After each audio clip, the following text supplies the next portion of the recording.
how does it feel to see a crowd of 600 people applauding a movie you made over 40 years ago? Was it that long? We're in 77, so yeah, 41 years ago this came out. Damn, I'm old. I don't feel old. I see a couple of ladies here and I feel young.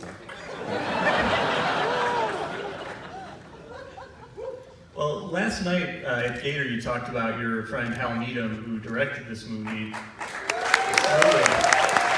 And Hal Needham, before he was a director, obviously he was one of the revolutionary stunt coordinators and stuntmen, and you guys kind of came up together. How did you first, do you remember what the first thing was you worked on with him and how you met?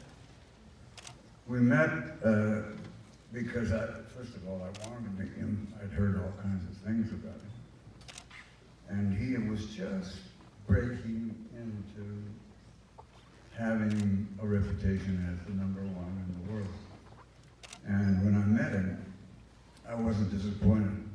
And I said, Hal, I heard you're having a hard time finding a place to live. I got a guest house. You can come and stay with me for a while. 9 years later, I only met, for 6 months. Anyway, I loved him so much. And there'll never be another one like him. Yeah, well, it's amazing, watching Gator last night and this tonight, there's just something about the way he would execute these stunts. What was it about him what did he do differently from everybody else? I mean, I feel like he was so imitated after he made Well, that was true. I mean, what happened, a stunt would come along. There was a guy that had a phenomenal reputation before him that got killed. And Hal said, I can do that. And there wasn't anything. I never heard him turn down a stunt. And I saw him do some hairy stuff. And I was, I was full of myself at that time. Not now, of course. There was a couple of stunts that I did and that were I thought were pretty hairy. Yeah. And thank you. Well, tomorrow night we're going to be watching Deliverance here, and I heard that, is it true there's a scene where you kind of go over a waterfall, and I heard that you actually did that yourself. Is that true? I did do it. I told John Borman, who was the director, was a wonderful man. And I said, they sent a dummy over. And I said, John, that looks like a dummy. let me go over. He said, what? He said, let me go over, I can do this. Besides, it doesn't take a genius to go over a waterfall. And so I went over it, but I kept hitting rocks on the way down in the water. And I cracked my lower whatever, and a couple of other things, and broke a rib. Anyway, make a long story long, he said, it looked like a dummy flying over the water.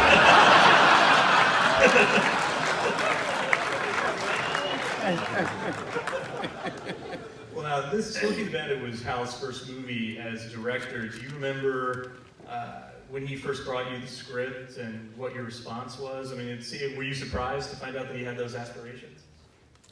No, I wasn't surprised. He always directed the second unit on most of it. But he gave me the script, and I read it, and I said, Hal, I love you very much, but this is the worst damn script I've ever read. And I said, what can we do to, He said, well, whatever you want to do. I said, well, we get the right people.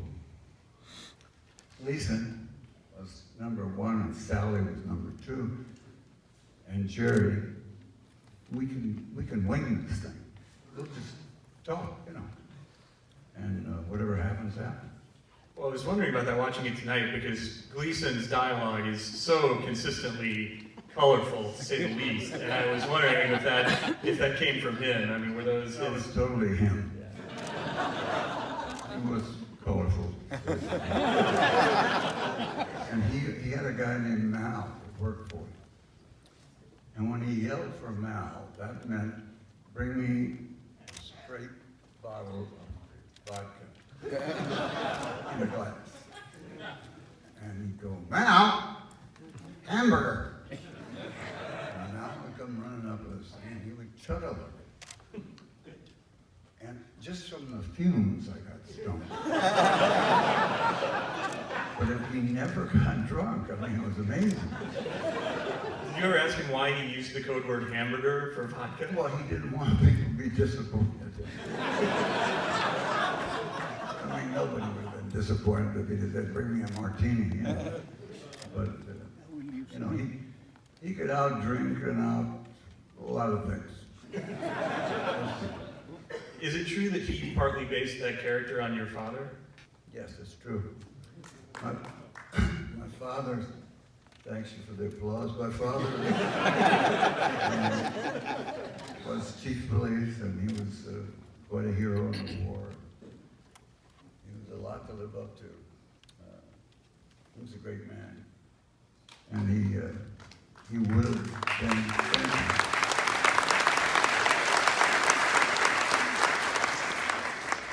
he's up there someplace, and he's looking down saying, boy, how'd you get so many people not there?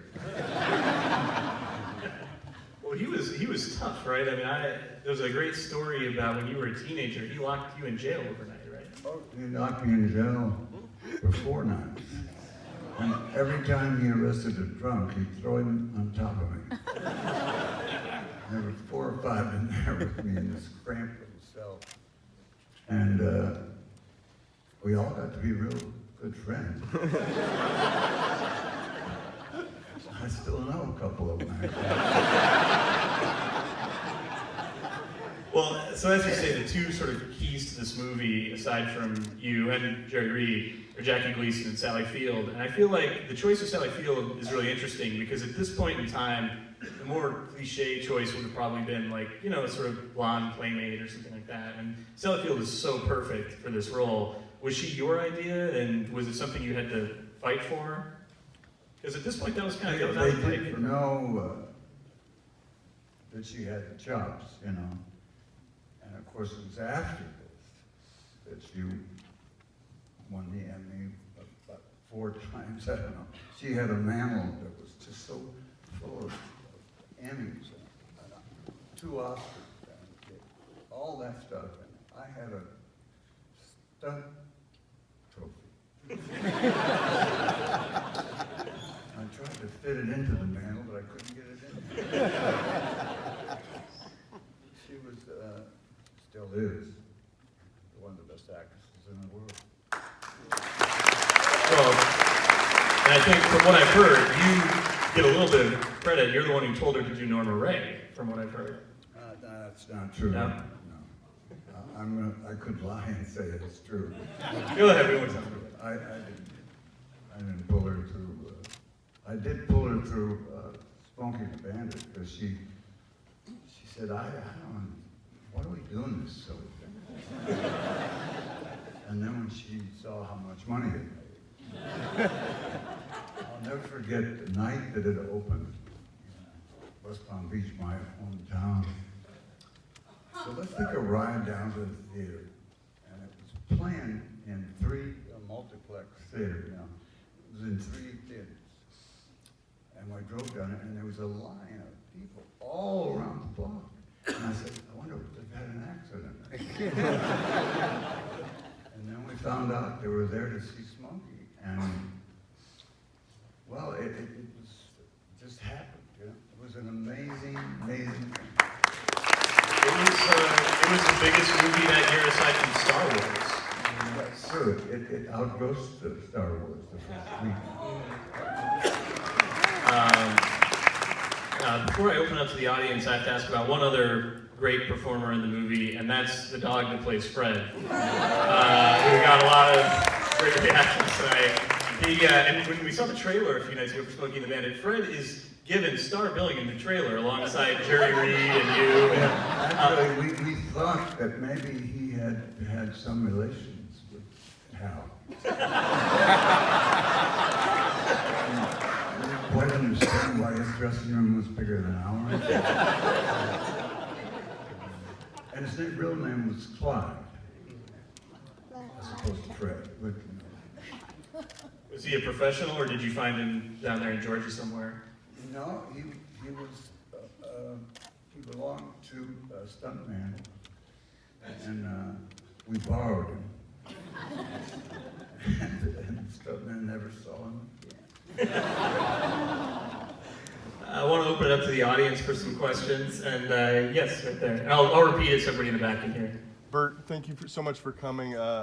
What's it like, we saw the end last night at the Arrow, what's it like directing the great Dom DeLuise? The question was about last night at the Arrow, we showed the end, and he wanted to know, what's it like directing the great Dom DeLuise? You don't direct him. Just point right direction. I loved him so much, and he was scared to death of anything. I mean, anything. A cricket scared him. And I used to, in the two shots, I could, if it was running, I would show you, there were shots where I would be stepping on his foot through the whole shot, and he'd start crying. But he'd somehow get the dialogue out, you know? And he kept saying, "Why are you doing that?" And I said, "You got a better performance doing that. You work through pain better than any actor I know." That was just lying through my teeth, but he was. Yes. Who were some of the actors that you looked up to when you started acting, that made you want to act? Who were some of the actors you looked up to when you started acting? Well, there's only one actor that I have always thought was the best actor that ever lived, was Spencer Tracy.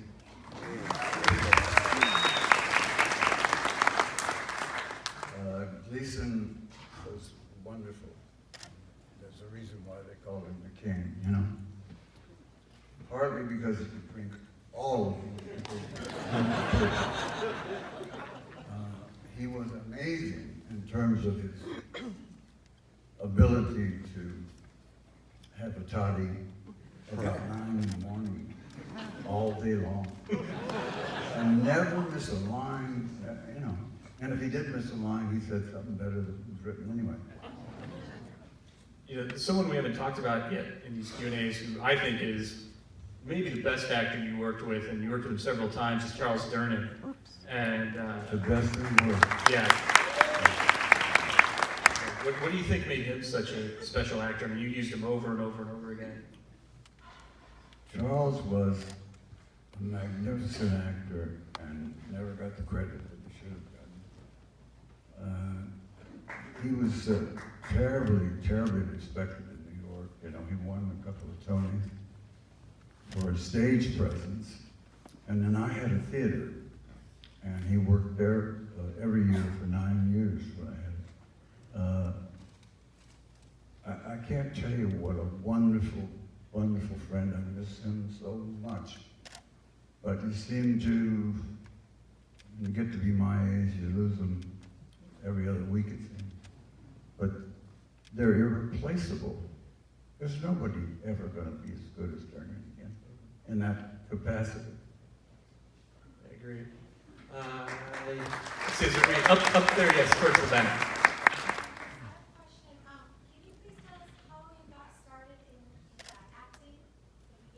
How did you get started as an actor? Totally by accident.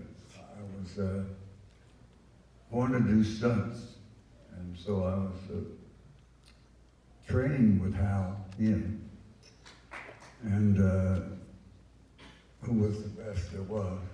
And I started thinking I was just totally unbreakable, which is a bad thing.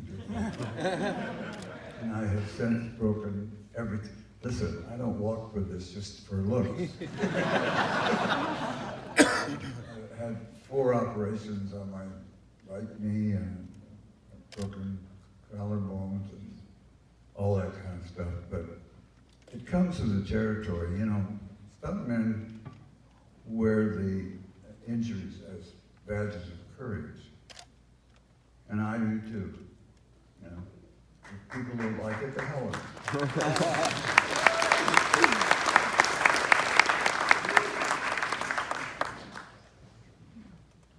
I have nothing more to say about that. Well, you know, it's since you brought up wanting to be a stuntman, I'm going to read this note I got today from Stan Barrett, who was a stuntman on Smokey and the Bandit, Hooper, and many other things with you. And he sent me an email. He couldn't be here tonight because he's still stunt coordinating on a movie out of the country.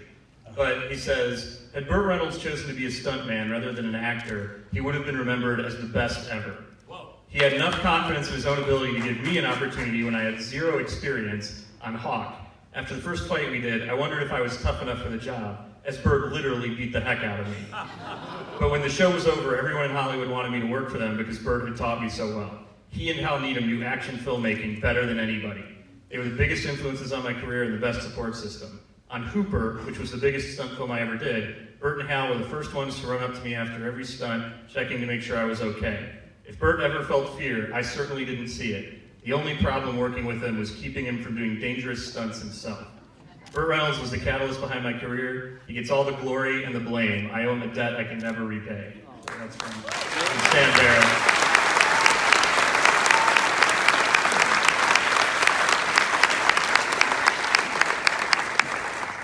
All the way up there in the back. Wow. Just wanted to tell you he's been a fan since 10 August. Thank you. Is it Mark? Thank you very much. I appreciate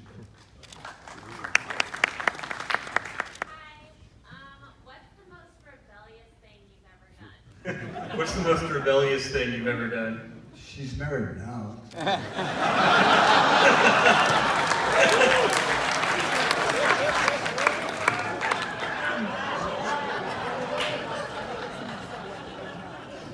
I'm sorry, can you repeat that? Have you ever worked in Las Vegas? And if so, what hotel? I'm sorry, she's asking a question. Sorry, go ahead. Have you ever worked in Las Vegas, right? Yes. Yeah. I've worked, but I wasn't getting paid for it. I was just rolling the items, you know, and having a good time. I like Vegas just for that. But, no, I've never really worked. Yes, the Bandit right here. Could you talk a little bit about another Hal Needham movie, The Cannonball Run? What it was like to work with him? The question is about what it was like to work on another Hal Needham movie, The Cannonball Run.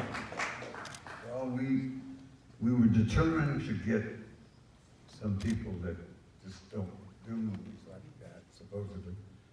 And they all said, what happens, Burt? And I said, what happens is we'll have a hell of a good time. And if you don't have it, I'll give you your money back. And they all came. And none of them were silly enough not to ask me for their money.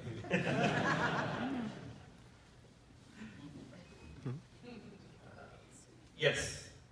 Yep, you. There you go.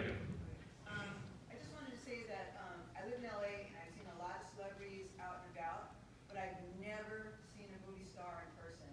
And I'm just like, wow.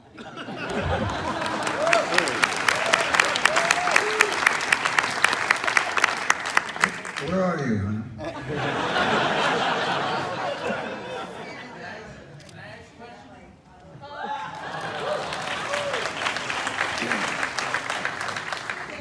Smokey and the Bandit movie, that kiss that you gave Sally Field, that was the best kiss when you took your hat off, and the best kiss ever in a movie.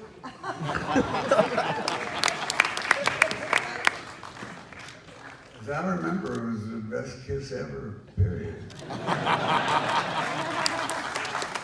Well, you know, I think that's one of the reasons I think this movie holds up so well is you seem to be having such a good time, and it's so infectious. And one of my favorite moments in this movie is when you kind of outsmart the cops, and then you slowly drive by a camera and just look right in the lens. And it's fun. Was that something that was scripted, or did you just come up with that on the spot? No, it wasn't scripted at all. As a matter of fact, I took a lot of heat for it that night. The next night, whenever we saw Rushes. And Hal said, we can't do that. I said, watch. And I've since done it a couple of times. And nobody seems to mind because they know I'm having a good time and they're having a good time, and I'm looking at them and smiling. And,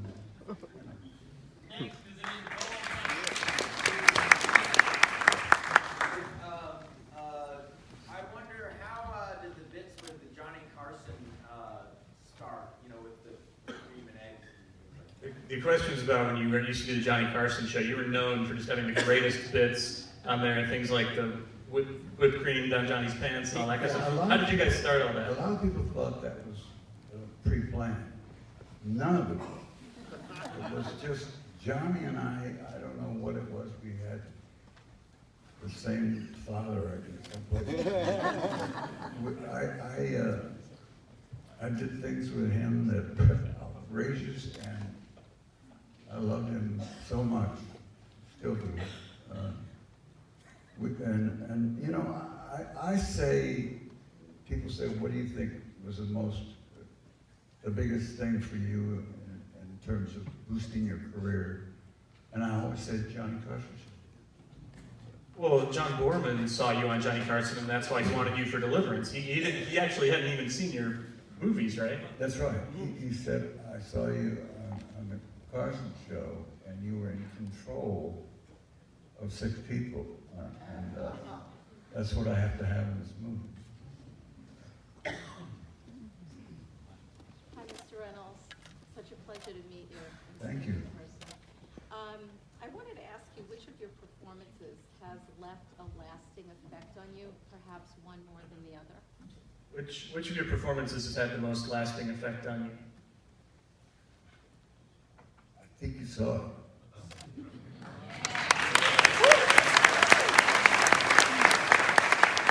Because I met some people on that film that changed my life,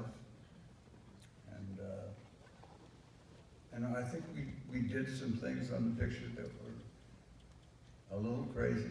And everybody know, you know, I'm not putting thoughts in your brain. I think you all feel this way, that we all thought we were stealing money. We just were having the best time. And you know, if you could do that, and the audience believes it, and it's true, we were, I think you got a hit, you know?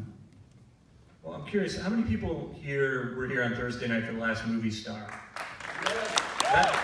I felt like it was so inspiring watching that movie, because I felt like you were still just loving acting, really going for it, really digging deep. I mean, do you still get the same pleasure and excitement and challenge out of it that you always have?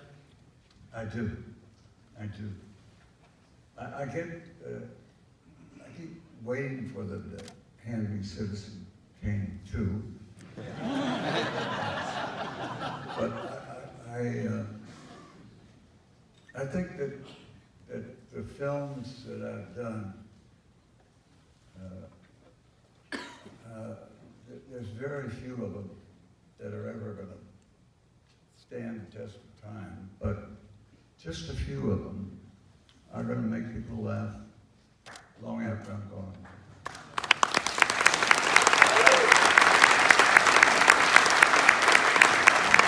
In the cowboy hat. It's not so much a question as I want to say thank you.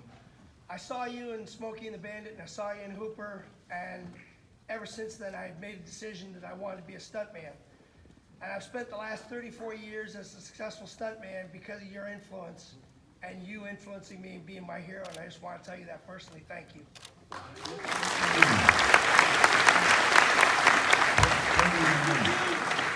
My name's Luke LaFontaine. Luce? Luke, like Skywalker. LaFontaine. Well, God bless you. Thank you. No, thank you, sir. You've given me all the happiness, and I've had a happy career because of you. Thank you very much. I hope when you break everything, you're not going to call me. I've already done that. I'm not going to break anything more. My shoulder and my knee are already done. No more. Thank you. You're the greatest.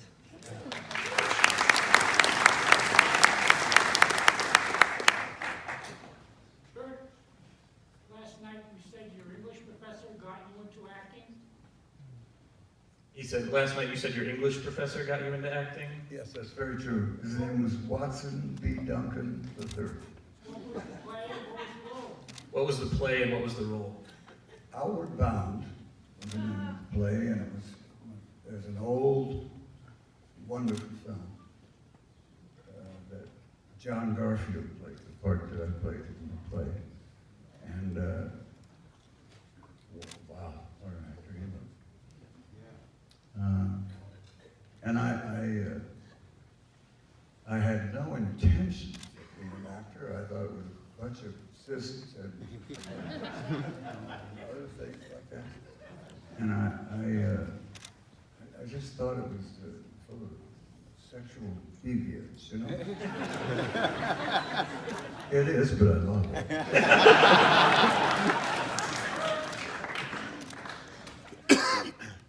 Balcony, please. Okay, balcony, yes, good call. Somebody in the balcony. Burt, on Sharky's machine, one of your producers was Edward Teets.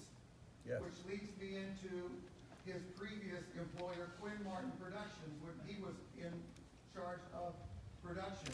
You gave 100% to Quinn Martin Productions, starring in Dan August. Can you tell us, how do you think your career would have differed had you run 4 or 5 years with the Quinn Martin series Dan August? And secondly, can you tell us definitively who was the putz at ABC who was in a pissing match with Quinn Martin because your ratings were good, but there was some politics going on behind the scenes that we all know broke apart? Everybody hear that? He's right.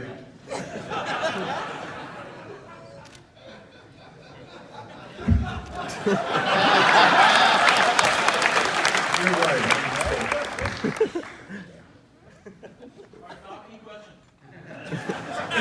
All right, one more from the balcony. We're having such great luck up there. Luke LaFontaine is an excellent stunt coordinator. Okay, Luke LaFontaine is an excellent stunt coordinator. Mr. Reynolds, first of all, thank you for being here. I am so excited. I was giddy as a